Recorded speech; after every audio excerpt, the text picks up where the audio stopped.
Well, I finished Pokemon Legends EA and I thought the finale was really cool, though there are a few weird little things to talk about. But Gatorox, the Mega Dimension DLC is already out by the time you're posting this video. Look man, it's been a busy few months, I've had a lot going on, things are hard, please subscribe to help out. Anyway, yeah, there's going to be the usual kind of going over what happened and a lot of my thoughts about it, because I'm going to be discussing this as if the DLC is not out, or at least I haven't played it, or maybe it disappeared. How does Pokemon Legends EA hold up start to finish just with everything right out of the box? So as you may know by now, the conflict going on in Lumiose City is all being caused by a machine called Anja that AZ built inside a prison tower 1,000 years ago. This is building up a bunch of Mega Evolution energy that is causing Pokemon to rogue Mega Evolve and go crazy around the city, and is also what's been drawing Pokemon to the city at all. So yeah, very interesting idea, especially as we last talked about Nuvo Team Flare, and how they didn't really like AZ and thought that they should be the ones to solve the problem, but now that everything has fallen upon Team MZ, it puts us in a really interesting place, as AZ himself is, you know, a nice guy now, and he's all happy because he got to reunite with Floette and he has friends with us now. But yeah, everything bad going on was his fault, aside from like Lysander 5 years ago, but he was just using the machine that AZ had built originally. So now to find out that there's another machine inside of Lumiose City itself that wasn't even meant to be sinister but is still causing the problem,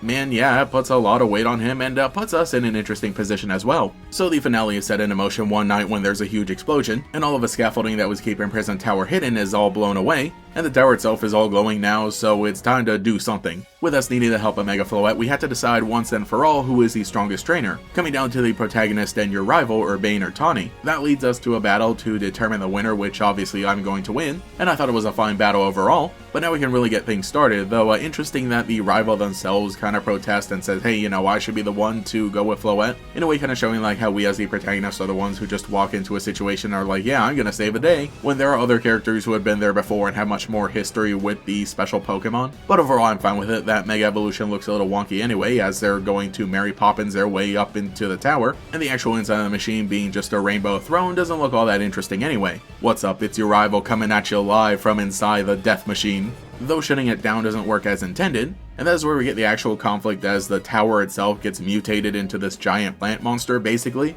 I guess this is like a combination between the Mega Evolution energy, the mechanism of the actual machine, and also I guess maybe like the Eternal Flower itself, because it's a bunch of black plant tentacles. Bro, why did I call them plant tentacles? Those are roots, duh. Anyway, a very intimidating monster machine thing. It has its own form of sentience, I guess, separate from Floette and obviously our rival. But basically this is like the ultimate rogue Mega Evolution in taking Mega Floette and combining it with everything inside the tower. Point is, yeah, I think it makes for a really cool climax, and does a great job at incorporating Prison Tower, which have been looking over us during the entire game. And after teaming up with the important characters that we all know and love, we devise a plan to take everything down, which ends up being, you know, you just walk through the rest of the rubble and parts of the city to get to where Zygarde is, and then that will help us out maybe? But like I said in previous videos, I am a fan of all these characters and how they keep coming back in some way, because yeah, obviously we're spending the whole game inside the city, so it makes total sense that we would see them even more. And obviously they wouldn't just stay inside their houses when there's some sort of crisis going on outside, which is a lot more than we can say about like other characters, like, you know, gym leaders basically do nothing in every Pokemon game, aside from like Generation 5 when they all showed up to help that one time, and then, you know, maybe aside from like one who happens to live in the city where the legendary Pokemon or whatever is going on happens to erupt. Point is, I love getting to see all these goobers again.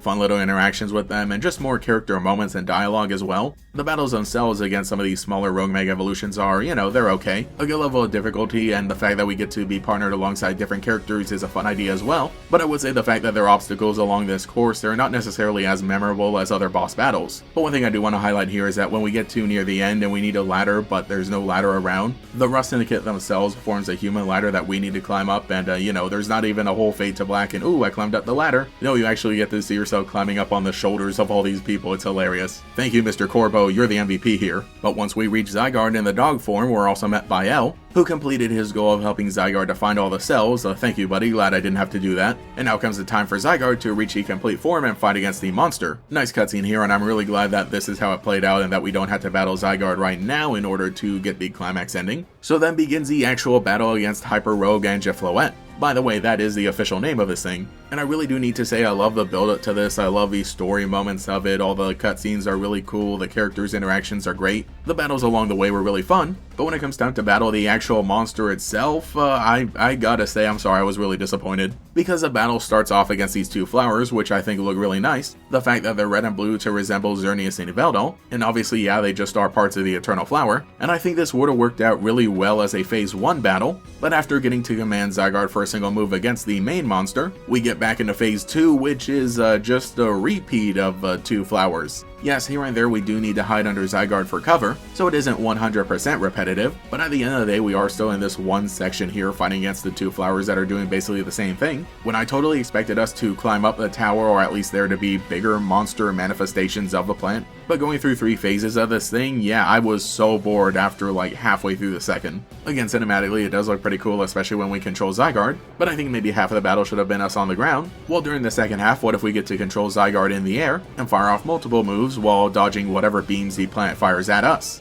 But unfortunately that isn't how it worked out. Again, visually and narratively, I am a big fan of the stakes going on in this battle, but the actual execution of the gameplay just really is a big missed opportunity. So unfortunately it did kind of hamper my experience. But dropping that giant health bar to 0 isn't enough, because the tower fires off one more huge blast into the sky that's going to destroy everything. And now finally it's a time. The pebble that was given to us all those hours ago from Zygarde itself turns out to be a Mega Stone. Oh boy, who could have thought? But now Zygarde Mega evolves and has a giant cannon on the back, finally canonizing Pokemon Gun. And while there isn't a whole lot of gameplay here, most of it being a cinematic with a button that you need to press, I feel like that's okay and is normally warranted after you complete the actual challenge, much like we saw in the Scarlet and Violet finale, where you complete the actual hard part of it, and then you get to enjoy some really cool cinematics and story moments. But I think it is really funny too, because originally when we had only the title and concept of the game, one of my main theories was that we would be using Floette to battle against Zygarde, when it turns out the opposite was actually true. So overall, those are my thoughts on the actual gameplay of the climax, where the concept was really cool, the story was great, the characters were strong and fun, and it really just got me excited and gave me the good vibes all around, until like one section that very clearly wasn't all that thought out. But after deflecting the blast and saving the city, resulting in some very beautiful fireworks, we catch up with our rival and Floette, who are both okay.